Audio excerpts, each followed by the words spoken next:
Dans l'actualité, Jacquemain Chabani veut restaurer l'autorité de l'État à travers la campagne pour notre sécurité, respectant tous la loi et les règles. Le vice-premier ministre en charge de l'intérieur, sécurité, décentralisation et affaires coutumières a lancé depuis ce week-end une campagne qui vise essentiellement à sensibiliser chaque citoyen aux conséquences du non-respect de loi afin de restaurer l'autorité de l'État, les banditismes urbains, la nuisance sonore et le non-respect du code de la route sont le principal mot de la société congolaise que vise cette campagne. Et pour finir, délabrement de route à Kinshasa, l'avenue Bongolo à Kalamou, un calvaire pour les usagers. Les Kinois de cet endroit vivent de plus en plus dans un environnement très insalubre suite à la présence de montagnes d'immondices qui ne cessent de s'accumuler.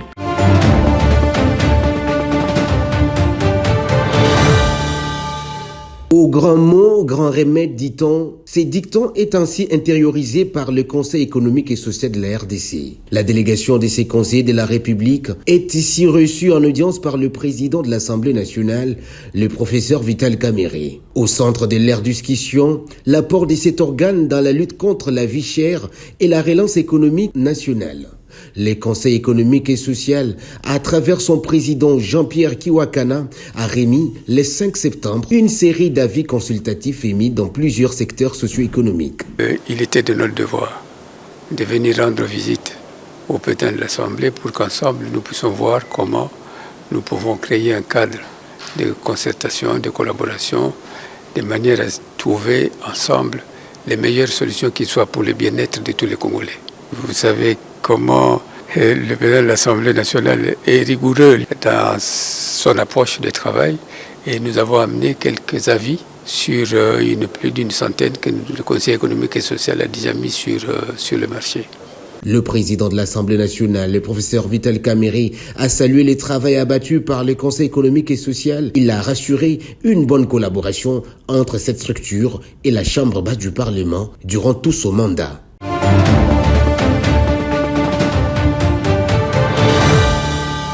Les chefs traditionnels congolais sont sur tous les fronts pour promouvoir la paix et combattre l'insécurité. À Kinshasa, la délégation de l'Alliance nationale traditionnelle du Congo est reçue en audience par la première ministre Judith Suminwa. Cette délégation, conduite par son président national, Mwami Mwenda Bantu Mongongo Godefroy, a au cours de cette audience présenté les différents problèmes et difficultés que connaissent les conservateurs du pouvoir coutumier en RDC, qui ont été portés à la connaissance de la chef du gouvernement. Dans un mémo contenant leurs desiderata et remis à la première ministre, les chefs traditionnels réitèrent leur vœu de renforcer la coopération avec le gouvernement souminois pour des fins louables. Autant de domaines qu'il y a de problèmes dans la République, tant au niveau sécuritaire, de développement, de cohésion nationale, c'est ça qui sont dans la Constitution nos prérogatives, afin de s'assurer que le pays évolue dans la paix et qu'il n'y ait pas de tumulte et de désordre. Nous contribuons comme nous le pouvons à notre échelle. Mais il y a malheureusement beaucoup de pesanteurs, des pesanteurs qui nous ramènent en arrière, qui nous empêchent l'élan de développement pour aller de l'avant. Et elle nous comprend, elle a une approche très, vu son passé, elle a une approche très pragmatique de nos problèmes et nous comptons sur elle pour faire l'état de lieu des problèmes d'abord, puis après nous développer, aller de l'avant. Nous sommes prêts à accompagner le gouvernement et combattre les forces négatives, a précisé le secrétaire général de l'ANATEC, Son Altesse Évariste Bekanga Bokuta Bocheche. Attentive aux préoccupations soulevées par cette délégation des autorités traditionnelles, la Première ministre a reçu leur mémorandum et leur a promis de les capitaliser.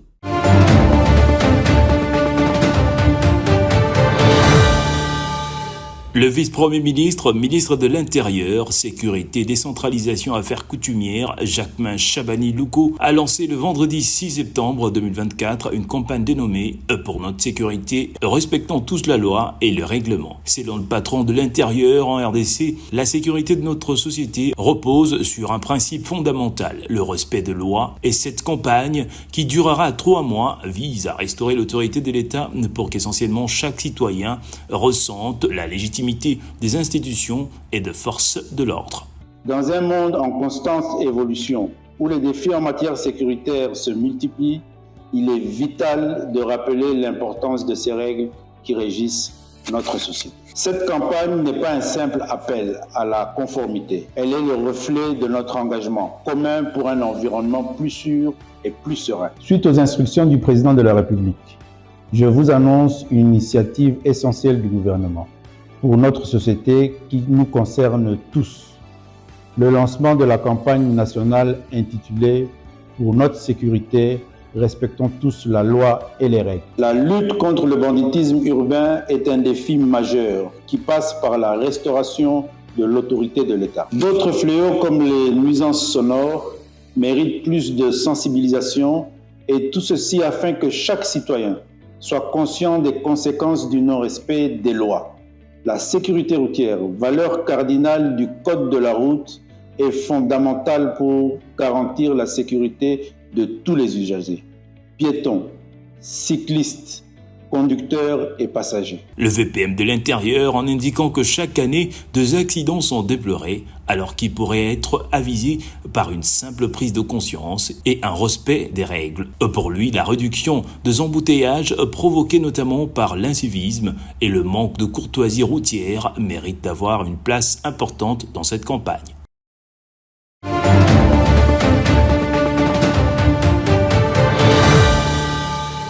La République démocratique du Congo et la République populaire de Chine ont franchi une nouvelle étape dans leur partenariat stratégique avec la signature d'un accord de coopération militaire. Cet accord a été conclu lors d'une visite officielle du vice-premier ministre de la Défense de la RDC, Maître Guy Kabongo Mwadianvita, en Chine, où il a rencontré son homologue chinois. L'accord vise à renforcer les relations entre les forces armées de la République démocratique du Congo, FARDC, et l'armée populaire des libérations chinoises à travers plusieurs axes de coopération, notamment la formation militaire, l'échange d'expériences entre les 2 armées ainsi que le ravitaillement en équipement militaire. Ces partenariats, vus comme une étape clé dans les efforts de redynamisation de FARDC, permettant à la RDC de bénéficier de l'expertise et du soutien matériel chinois pour renforcer sa capacité de défense. Ce rapprochement témoigne également de la volonté de 2 nations de consolider leurs relations bilatérales et de contribuer à la stabilité régionale.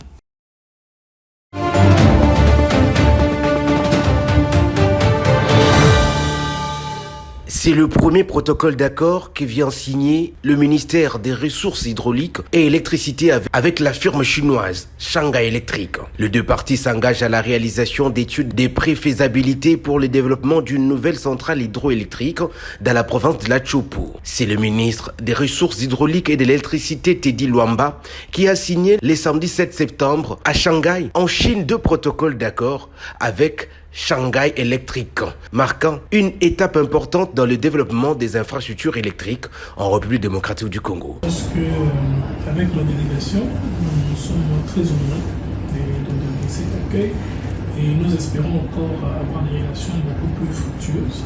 Les seconds protocoles d'accord, toujours avec la même firme chinoise, portent sur le développement d'une ligne de transport électrique reliant Kinshasa, la capitale, aux provinces de Kwilu et Kwango. Nous pouvons, avec nos différents partenaires, offrir les différentes solutions appropriées à de vastes clientèles. Shanghai Electric, déjà reconnu pour son travail sur le poste de Kinsuka en RDC, sera en charge de ces projets. Ces initiatives visent à établir une base de données solides pour les études de préfaisabilité, offrant la voie des investissements futurs dans le secteur de l'énergie et de l'électricité.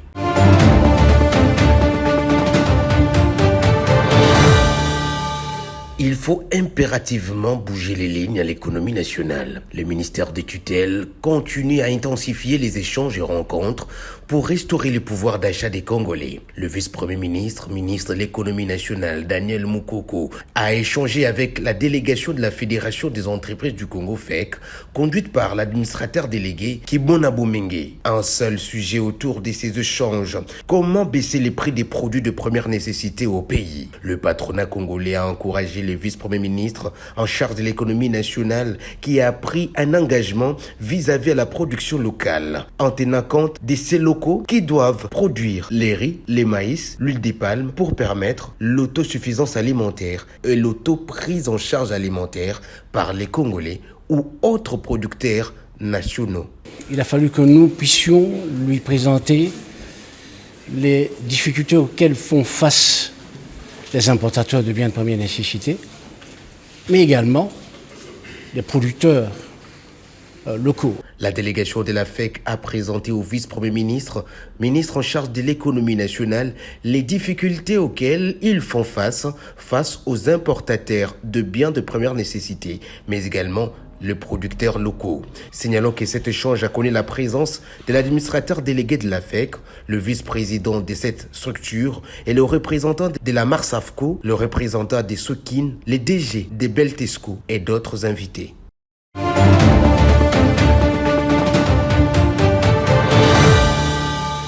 L'innovation est du ministre de l'Industrie et Développement des PME et c'est une innovation de taille. Ce ministère vient d'introduire dans son secteur une application numérique pour alléger le processus de création d'une entreprise qui était long et lourd, éprouvant et décourageant certains investisseurs. Louis Watoum Kabamba, le ministre de l'Industrie et Développement des PME, soutient cette plateforme numérique qui veut voir celle-ci permettre les traitements des dossiers relatifs aux grandes tâches dans un bref délai, quel qu'il soit sur l'étendue nationale ou en dehors du pays. Le ministre de l'Industrie et Développement des petites et moyennes entreprises informe à l'opinion publique de la mise en place prochaine d'une application plateforme numérique pour encadrer, accompagner, faciliter la dématérialisation du processus de création d'entreprises, peut-on lire dans ses communiqués signés par ses services. Cette démarche s'inscrit dans la vision du chef de l'État Félix-Antoine Tshisekedi Tshilombo, celle de créer des millions d'emplois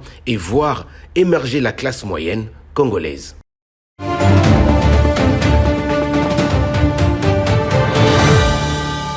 C'est peut-être la bonne nouvelle de la semaine. Le docteur Samuel Roger Komba, ministre congolais de la Santé publique, Hygiène et Sécurité sociale, a réceptionné dans la semaine, allant du 2 au 8 septembre, le tout premier lot de près de 100 000 doses de vaccins grâce au soutien de l'Union européenne et d'Africa CDC, ceci pour lutter contre la variole du singe en République démocratique du Congo. Avec plus de 20 000 cas suspects et plus de 630 décès enregistrés depuis le début de cette année, cette livraison marque un signalement fort pour le début d'une campagne nationale de vaccination accompagnée par les communautés locales et divers partenaires en vue de stopper la propagation de cette épidémie virale sur toute l'étendue du territoire national.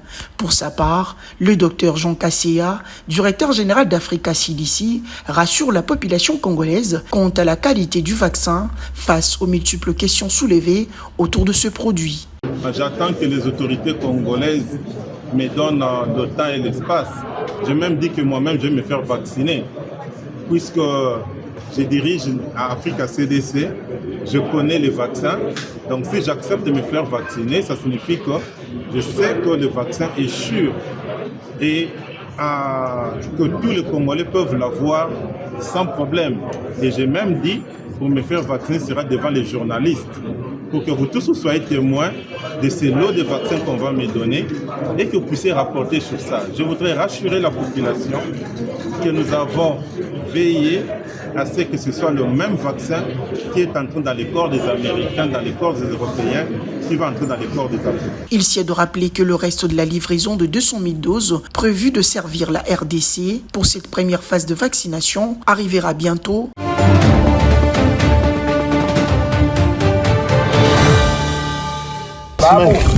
Il est là depuis 3 semaines. Une vidéo circule sur la toile depuis quelques heures, mettant faussement en cause l'équipe de l'inspection générale de finances en mission à Goma, dans la province du Nord Kivu. Et c'est vrai, il y a des chauffeurs qui sont là depuis 9 jours, 10 jours, des chauffeurs de PAM qui amènent la nourriture pour les gens de déplacer de guerre et que malheureusement ils ne savent pas aller décharger au PAM parce que l'IGF serait en train de traîner la procédure. Faux procès courrier qui date du 4 septembre 2024, dans lequel il apparaît clairement que l'équipe de l'IGF s'est acquittée de son devoir en moins de 24 heures. Tenez, le premier document des demandes de validation d'une des 4 exonérations parvenues à l'IGF le 3 septembre a été libéré quelques heures après. Le deuxième dossier confié à l'IGF le mercredi 4 septembre à 9h a été libéré le même jour à 15h. Le rapport établi par les inspecteurs de finances en mission à Goma démontre noir sur blanc qu'il n'y a pas eu une cargaison au profit des déplacés de guerre qui soit bloquée suite à la non-autorisation par les inspecteurs de l'IGF. Les allégations mensongères véhiculées par Patrick Mundeke portent à croire que l'IGF est la victime de certains politiciens véreux professionnels du populisme.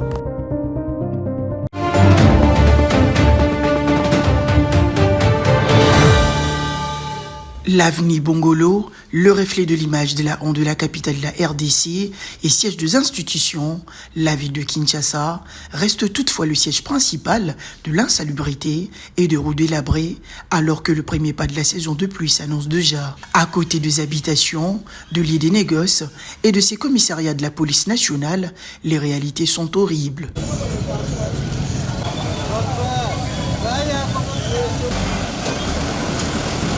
Ici, nous sommes dans la partie ouest de la ville, dans la commune de Kalamou, sur l'avenue Bongolo, où cette route est devenue le carrefour des immondices, nids de poules, flaques d'eau et des embouteillages horribles. Les usagers expriment leur ras-le-bol. C'est vraiment regrettable. Même le chef de quartier, le bourgmestre, ils ne font absolument rien, mon frère. Pour ces chauffeurs de bus, la responsabilité de ces calvaires revient à la charge du bourgmestre de la commune et son équipe, car ils connaissent le nœud de problème.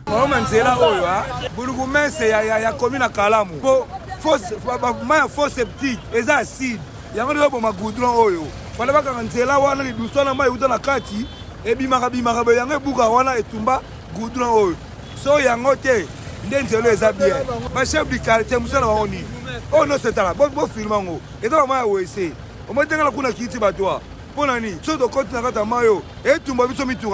Le cri d'alarme des usagers sont lancés aux autorités pour remédier à ces problèmes. Il y a toujours un manque d'entretien. Il faut battre la commune. A pouvoir, a responsabilité. Et c'est que responsabilité où tu as un hôtel de ville. Hôtel de ville a sa pouvoir dans la commune, dans le quartier. Comme ça, le quartier va pouvoir dans la bango. Rappelons que l'autorité urbaine de la ville, Daniel Bomba-Lubaki, venait de lancer très récemment l'opération Coup de poing Kinshasa dans le but d'apporter des solutions à tous ces problèmes dont fait face la ville de Kinshasa.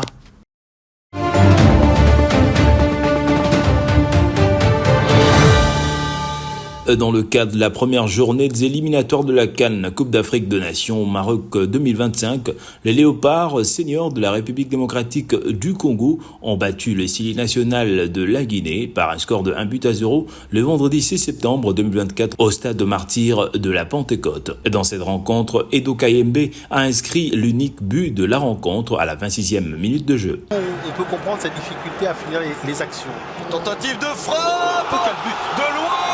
Ballon roulé très bien placé pour Edo Kayembe. Malgré plusieurs assauts de part et d'autre, les Léopards ont réussi à assurer l'essentiel devant leur public. Les Congolais affronteront le Walia de l'Éthiopie les lundis 9 septembre prochain à Dar es Salaam dans le cadre de la deuxième journée. Le match est prévu à 20h heure de Kinshasa.